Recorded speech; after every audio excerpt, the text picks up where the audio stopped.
Assalamualaikum dan kembali lagi ke channel Seram Santai. Kali ini Syafa nak kongsikan kepada anda sebuah kisah seram benar, yang mana kisah ini dialami ataupun kejadian seram ini dialami oleh seorang individu yang telah membeli sebuah kereta terpakai. Namun kereta terpakai yang dibeli oleh individu ini ternyata berhantu. Sebelum itu, kepada anda, sila tekan like, dan juga kepada mungkin anda pertama kali mendengarkan kisah seram kat channel Seram Santai ni, pastikan anda tekan butang subscribe agar anda tidak terlepas untuk mendengarkan kisah-kisah seram yang bakal diupload daripada masa ke semasa. Okey, kisah ini dialami oleh seorang individu bernama Din, yang mana Din ini telah ditawarkan oleh rakan dia bernama Lan ini sebuah kereta terpakai dengan harga yang tak sepatutnya. Harga tak sepatutnya ni ialah kereta tersebut ketika itu walaupun terpakai, ia hanya dia agak mahal berbanding dengan harga yang ditawarkan oleh Lan ni kepada Din. Jadi Din ni pun ambil peluang lah, memandangkan Din ni pun dia ada keluarga, dia ada anak 3 orang. Jadi dia hanya ada sebuah motor. Bila dia beli kereta ni dengan harga yang orang cakap harga yang dia mampu milik, dia pun setujulah untuk beli. Okey. Bila dia setuju beli, mula-mula masa dia pakai, kereta ni tak ada masalah apa-apa. Tetapi lama kelamaan, kejadian-kejadian seram mula dialami oleh Din ini. Dan bukan saja semasa Din ini memandu saja akan mengalami kejadian seram, tetapi sampaikan ke dalam rumah. Antara kejadian yang dialami oleh Din ni, masa dia nak tidur, dia rasa dia mendengar suara wanita meminta tolong serta menangis teresak-esak. Dan kadang-kadang Din ini dia macam bila dia nak terlelap tu, dia nampak ada jelmaan wanita. Selain daripada itu, anak bongsu Din yang lebih kurang 2 tahun lebih macam tu, 2 tahun setengah macam tu, bila masuk je kereta, anak dia ni yang paling bongsu ni akan menangis sampai terbeliak biji mata, macam dia dia takut sesuatu. Dan sebaik saja bawa je anak dia ni keluar, terus okey, boleh gelak. Dan dia macam orang cakap, anak dia macam tak ada apa-apa yang berlaku bila keluar daripada kereta. Permulaan kisah ataupun kejadian seram yang dialami oleh Din ini, bila satu malam dia nak balik selepas dia pergi jumpa kawan dia pergi minum dengan kawan dia lebih kurang pukul 11 malam macam tu.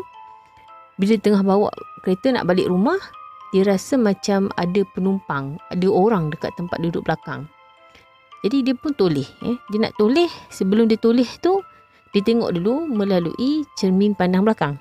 Bila tengok cermin belakang, dia nampak ada satu lembaga hitam tengah duduk dekat tempat duduk sebelah belakang. Jadi dia mula-mula dia rasa macam hanyalah ilusi mata sahaja. Dia nak pastikan adakah apa yang dia nampak tu adalah ilusi mata ataupun nyata.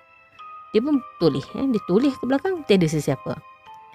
Sebaik saja dia toleh saja ke depan, dia ni toleh ke depan, teruslah dia ni dihantui oleh bau bangkai seperti bangkai tikus. Jadi dia ni secara perlahan-lahan, dia bawa kereta dia ke tepi, dia berhenti, dia buka bonet, dia buka pintu dia, semua kereta dia, periksa satu kereta dia, mencari bau busuk.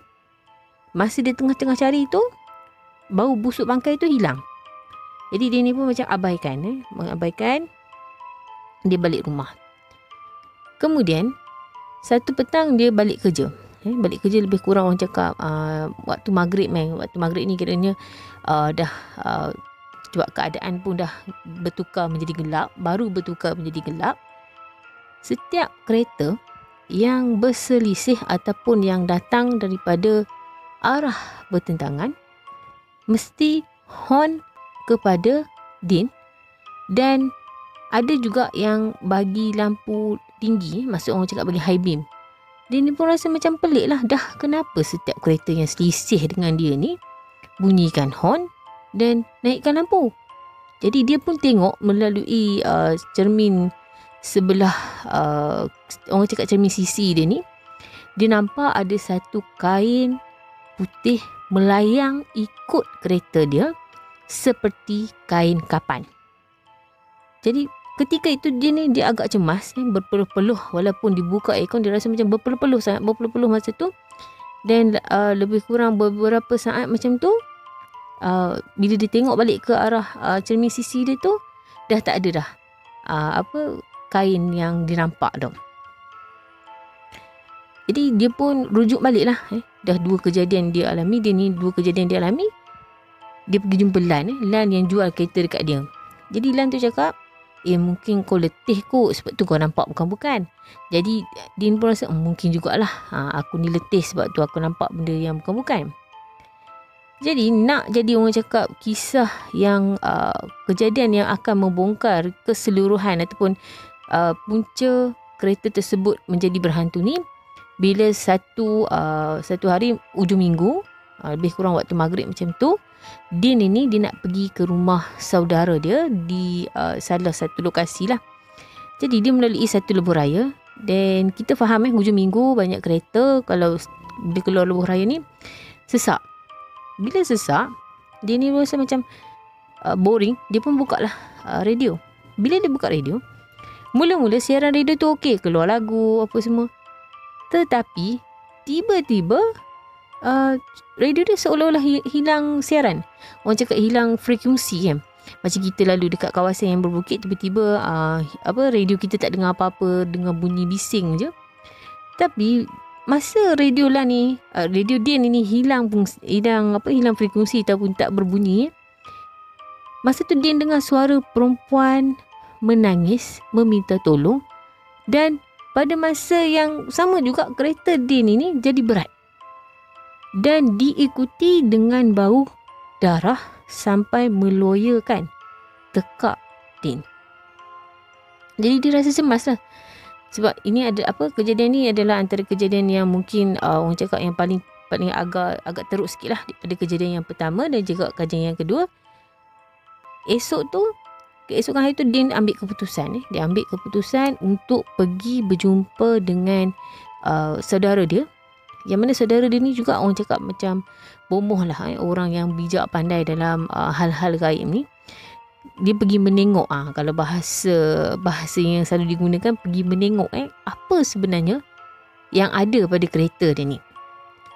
Jadi Din, menurut saudara Din, pemilik asal kereta tersebut adalah seorang wanita yang telah dirompak dan juga dibunuh, kemudian mayatnya diletakkan dalam bonet kereta tersebut.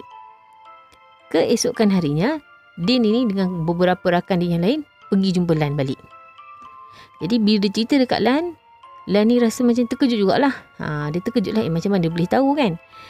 Jadi Lan ni pun buka cerita. Dia cakap masa dia pakai kereta tu, dia pun alami juga kejadian seram. Tapi dia hanya nampak seorang wanita, jelmaan seorang wanita berlumuran darah berada di sebelah tepi kereta, dan kemudian jelmaan tersebut hilang. Jadi selepas rundingan, Lan ni bersetujulah untuk bagi balik duit kepada Din lah. Jadi Din pun dah tak nak lah kereta yang dia guna tu kan. Jadi iktibar yang boleh kita ambil daripada kisah ni ialah periksa dulu atau siasat terlebih dahulu sesuatu benda yang nak dijual kepada kita pada harga yang tak sepatutnya, ataupun mungkin pada harga semasa dia lain dan kita dapat harga yang lebih murah. Pastikan kita periksa dulu, okey? Takut kadang-kadang mungkin ada datangnya daripada masalah fizikal ataupun masalah gangguan paranormal seperti yang dialami oleh Din. Jadi setakat ini sahaja perkongsian Syafa tentang kisah seram, dan terima kasih kerana sudi mendengar. Dan sesungguhnya yang buruk itu datangnya daripada Syafa dan yang baik itu datang daripada Allah. Syafa mendoakan anda dan juga keluarga anda sentiasa dilindungi oleh Allah daripada gangguan manusia, iblis, syaitan dan juga jin. Dan anda juga sentiasa diberikan dengan rezeki yang melimpah ruah, rezeki yang lancar dan juga banyak. Sehingga kita bertemu lagi dalam episod yang akan datang. Assalamualaikum warahmatullahi wabarakatuh.